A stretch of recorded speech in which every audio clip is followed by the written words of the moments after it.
50 ሴንቲሜትር ለሆነ ኢላማ ግልጽ ነው። ሙሉ ቁመት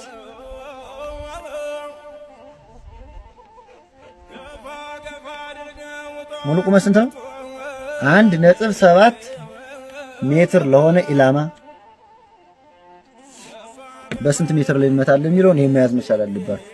አንዳንድ ስናይፐር ተኳሽ አይደለም በፋኖ ታሪክ ውስጥ በመከላከያም በምን ጂል እየሆነ ያለው ይሄን አለማወቁ። ስናይፐር በአግባቡ የማይጠቀም ስናይፐር ተኳሽ ይሄን ባለማወቁ ይሳሳታል። አንድ ስናይፐር ተኳሽ ከአንገት በላይ የሚታይ ሰው ካለ የራስ ቅል ማለት ከአንገት በላይ ነው አይደል?